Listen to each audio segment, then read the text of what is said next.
अस्सलाम वालेकुम दोस्तों, अगर आप भी रमज़ान मुबारक में ये 5 काम कर रहे हैं तो यकीनन आप अपनी सेहत के लिए और अपने जिस्म के लिए बहुत ज़्यादा नुकसान कर रहे हैं।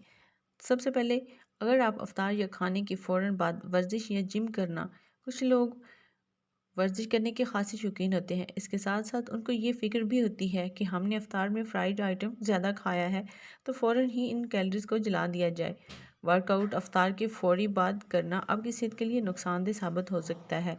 रमज़ान में हमारा निज़ाम तब्दील हो जाता है और इफ्तार के फ़ौरी बाद वर्जिश करने से हड्डियों में तकलीफ़ भी हो सकती है। बेहतर है कि वर्जिश सहरी से पहले करें या फिर इफ्तारी के 2 से 3 घंटे बाद करें।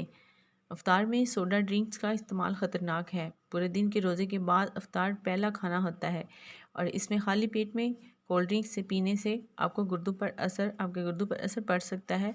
इसलिए इफ्तारी में पानी या नींबू पानी का इस्तेमाल बेहतरीन है। कोल्ड ड्रिंक से ना सिर्फ गुर्दे बल्कि मैदा भी ख़राब हो जाता है।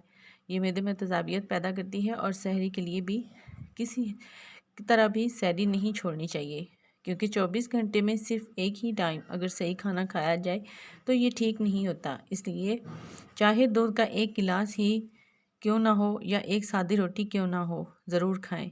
इसके साथ साथ नमक का इस्तेमाल भी कम करें और रमज़ान में नमक का इस्तेमाल मुज़र सेहत है। नमक के ज़्यादा इस्तेमाल से हमारे जिस्म में पानी की कमी हो सकती है और पानी की कमी के बायस जल्द खुश्क होने लग जाती है। अगर इसके अलावा ब्लड प्रेशर भी बढ़ने का ख़तरा हो सकता है। इसलिए केलों का इस्तेमाल ज़्यादा से ज़्यादा करें ताकि जिस्म में सोडियम से ज़्यादा पोटाशियम बढ़े। खाने के फ़ौरन बाद सोना सिर्फ रमज़ान में ही नहीं बल्कि आम दिनों में भी खाने के फ़ौरन बाद सोना सेहत के लिए नुकसानदेह साबित हो सकता है।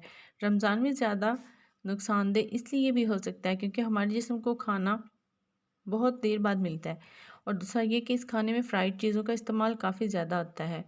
इस आदत से वज़न में इजाफा और दिल की बीमारियों का सामना करना पड़ सकता है।